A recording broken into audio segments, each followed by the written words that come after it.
Hi, it's Tanya with the Weekend Collective Reading. And let's just jump right in. Today is Friday. Happy Friday.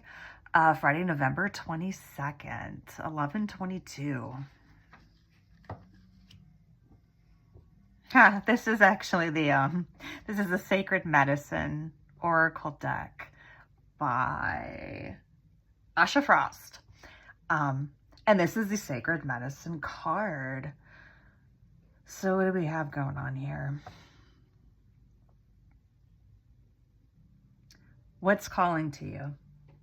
What's calling to you, not in your mind, not in your gut, but through your heart center.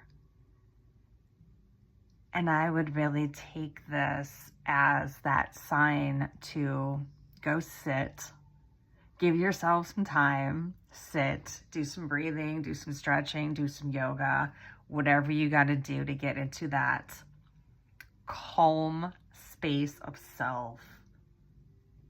And just basically just like the image in the card, place your hands on the heart center and ask yourself,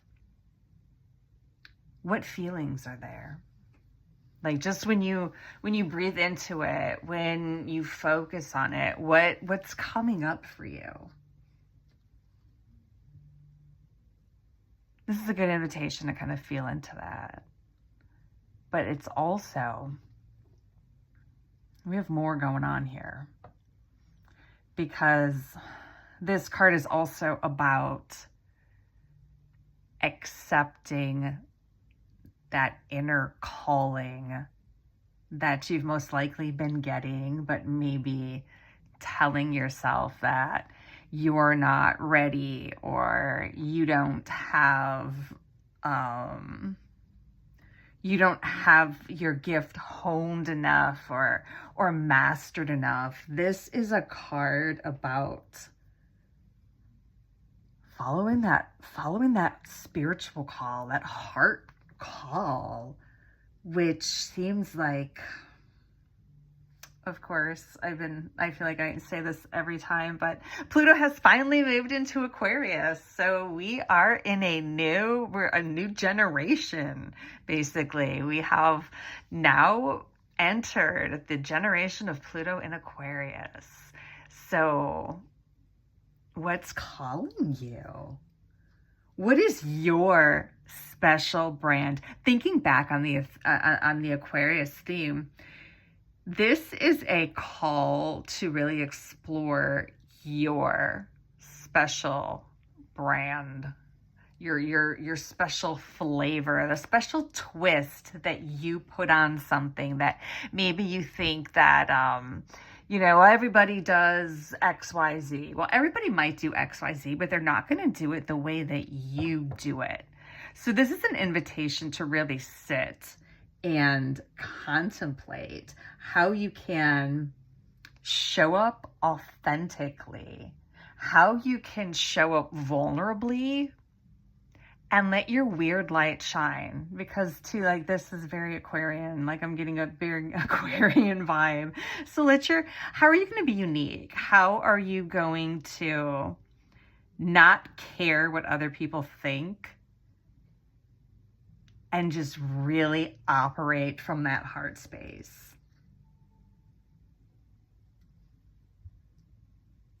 I like it.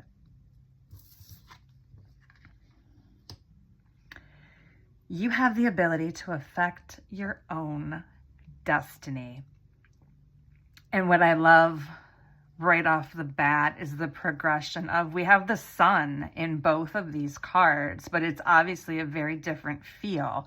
We have the rainbow and the blue skies, and like a nice midday bright sunshine right here, a warming sun. It's not too hot, she's got long sleeves on, so it's not too hot, but it's bright and it's invigorating, and it's just vitamin D and happiness and rainbows.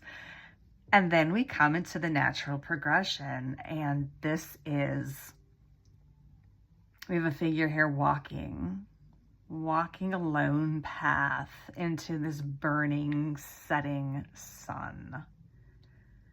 with you have the ability to affect your own destiny. And how can you do that? By listening to the call, investigating that calling, nurturing that calling that's coming through your heart center. And the heart center is where we keep all our passions and like this burning, passionate kind of energy. What are you passionate about? We all have the ability to affect our own destinies. And a big part of that is the perspective that we choose to take, the lens that we choose to see the world through. And it is a choice. It may be a hard choice, sometimes an easy choice, but it's a choice we make, how we want to greet each day, how we want to look at the world. Are we going to look through a closed heart center, or are we going to feel into that and expand and allow the passions, allow our unique passions and niche interests and all the little things that we think are weird? That's what's really the key to happiness. That's who you are. That's how you're going to affect your own destiny. And it's a choice. Are you going to lean into that and follow a destiny that's aligned with who you are? Or are you going to suppress all those little things that really make you happy because you're afraid of what other people are going to think? That's a good thought. Okay, let's move on. Ooh, and we're going to stick with the red. So definitely a passion. What's the passion in your heart? In the midst of the radiant fire. Inspiration, passion, obsession, a cleansing fire. So we're going to answer our call because we know that following our passion is the way to affect our own destiny in an aligned way that's going to not only make us happy, but if we're sharing these things, we're sharing our gifts with the world. That's what the collective needs. We don't need these cookie cutter, inauthentic types just copying one after another, and everything's the same and it all runs together and it gets so old and so boring so fast.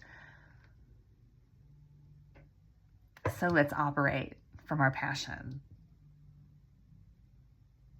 And sometimes operating from our passion means that we're going to walk straight into this cleansing fire right here.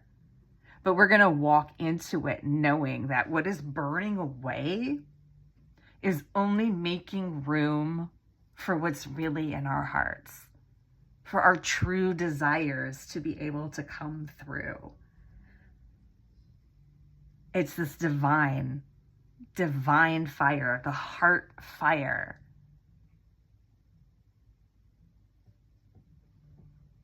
That's a lot. I was going to say, I think that really covers a lot. That's, I'm still kind of processing this also. Like, I've lost my words for a moment there. Definitely getting the vibe. We're feeling into our hearts. We are feeling into our hearts for that calling. And we're being vulnerable enough to let that passion show and flow. And we're going to walk towards that passion. And we're going to let everything fall away that needs to fall away. We're going to stand in the midst of this radiant fire, and we are going to let that inspire us. We are going to let our passions burn, and it's going to be a beautiful thing.